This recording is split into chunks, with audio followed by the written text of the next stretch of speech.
Hi, I'm Bob French.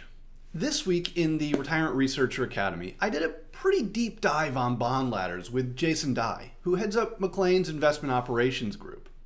So I figured I would double dip and talk a little bit about bond ladders and some of the things that you should be considering when you're looking at them. So let's get into it. First off, what exactly is a bond ladder? Well, it's just a series of bonds that pay out sequentially and that you hold to maturity. Typically, you set it up so that one bond matures every year so that you generate a constant stream of income. But that's completely up to you. The important point, though, is that you're going to hold these bonds to maturity. A bond ladder is a reliable income strategy. And while the bonds might sit in your IRA or brokerage account, they aren't really part of your investment portfolio. They may show up in your statements, but they're doing something else. Because you're going to hold these bonds to maturity, so long as they don't default, they actually make the promised payments, you truly do not care what the market does, at least with regards to the bonds in your bond ladder. That default concern is crucial, though. For a bond ladder, one of your bonds defaulting is truly catastrophic. There goes your income for the year. So you really want to make sure that the bonds that you're using have as little default risk as possible. Again, default risk is bad, and you really don't want it. Now, generally, this means U.S. Treasury bonds. I guess there's technically some risk that they'll default, especially when we start talking about bonds that are 30 years. 30 years is a really long time, as you probably recognize from planning for your own retirement. But the general consensus is that treasuries are the safest thing out there in the market. And as you might imagine, a lot of people use treasuries to build out their bond ladders. There are certainly other tools out there that you can use for your ladder. Corporate bonds, muni bonds, multi-year guaranteed annuities, and a whole bunch of other things. But you need to both have a very good reason and be very careful when venturing away from treasuries. One other point to throw out there as well is that retirees are pretty exposed to inflation risk. So you may want to think about using TIPS, or Treasury Inflation Protected Securities, to build your ladder. These are, well, treasury bonds that are inflation protected. They actually adjust the bond's principal along with changes in the inflation rate. This can have some nasty tax consequences, but they're a great hedge against unexpected inflation. So it'll come down to your particular situation. But how long should your bond ladder be? That's a big, fat, it depends. Just like a lot of questions in financial planning. That said, probably the most common approach is what are called Social Security bridges. These basically, bridge the gap between when you retire and when you start collecting your Social Security benefits. And while they're usually tied up with the timing of your Social Security benefits, they don't necessarily need to be tied up with the amount of your benefits. You can do what you want here. And this is important because a Social Security bridge, or really just any early retirement bond ladder, can be a great way to help manage sequence of returns risk. But what about other types of bond ladders? You can use bond ladders for all sorts of different purposes. From essentially creating your own more flexible annuity to using them as a time segmentation strategy by rolling your bond ladder. There's a lot of flexibility here to customize based on your particular situation and retirement income approach. Just like always, what matters is what fits for you. But let's take a look at that though. Bond ladders are obviously a source of reliable income. But how do they fit into the broader RISA framework? Well, by and large, bond ladders will tend to appeal to people who have a safety first bent, as well as preferring to maintain some level of optionality in their retirement income plans. After all, with a bond ladder, if plans A through H blow up, well, they're just bonds.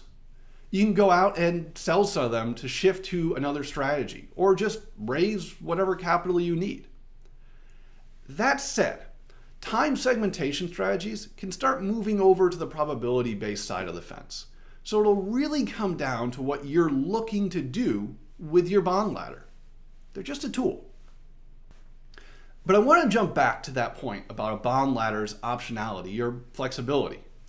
This is one of their big differentiators with most other sources of reliable income. You have complete control over what's happening, or at least as much as any of us have over financial securities.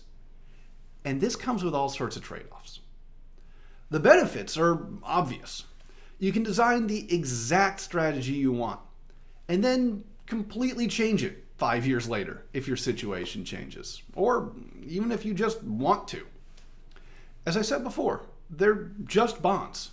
You can go sell as many of them as you want, though how much you get for them will depend on the current market conditions. On the other hand, there are costs to that flexibility. Let's take an annuity, for example. Annuities tend to be pretty locked down. It's usually pretty difficult to make changes to them after you've gotten them set up. And this gives them a couple advantages over a bond ladder. Or put differently, they can often be cheaper than a comparable-ish bond ladder. The first reason annuities, especially long-term annuities or lifetime annuities, are often cheaper is just the fact that your money is more locked up. The insurance company can turn around and use that money in different ways, at least hopefully from the insurance company's perspective, that will have a higher expected return than investing in your personal bond ladder. This is the exact same thing that banks are doing with your savings accounts.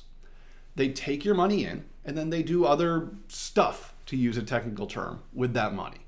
They make their money on the spread there. The other big thing to consider are mortality credits. Basically, since insurance companies work with so many people, through the magic of diversification, called risk pooling in this context, they can, well, pool the risks associated with their big mass of clients. In other words, they aren't looking at you as an individual. They're looking at you as a member of the group. And this means that they can approach everything in terms of statistics and expected values. One of the big things that they're usually looking at is life expectancy. In a lot of annuities, when you pass away, either your payments stop or they're reduced based on whatever your particular contract says. If you're looking at one individual person, they're either alive and needing to be paid or not alive. It's binary. And the point where a random person changes state, how's that for speaking euphemistically, is unknown. But with a group, you can get a pretty solid sense of what the distribution looks like. The insurance company can't say that this person is going to die next year, but they can say with a reasonable degree of certainty that N% of this group will die next year, plus or minus some other percent. And they can build these assumptions into their pricing. That means that provided you aren't one of the people who pass earlier than expected, you can often get a higher level of income from a long-term annuity than you would from a comparable bond ladder. But, and this is crucial, this is only possible because they're locking up your money. You can think of that extra income as payment for giving up your optionality. The whole question really comes down to how much you value that optionality within the context of your reliable income, or at least this piece of your reliable income. Overall, bond ladders are great tools that you can use to create flexible, reliable income, and really customized to your particular situation. Whether it's a Social Security bridge or a time segmentation strategy, or you just want some reliable income that you can tap in an emergency, bond ladders can work really well. But just like anything, there are trade-offs that you need to keep in mind. If this was helpful, be sure to like this video and subscribe to our channel so you can see what we're up to. If you have any questions on this or any other questions that you'd like me to address, just drop them in the comments below. You can also check us out on the web at retirementresearcher.com and make sure to sign up for our weekly newsletter to keep up to date with everything that we're doing.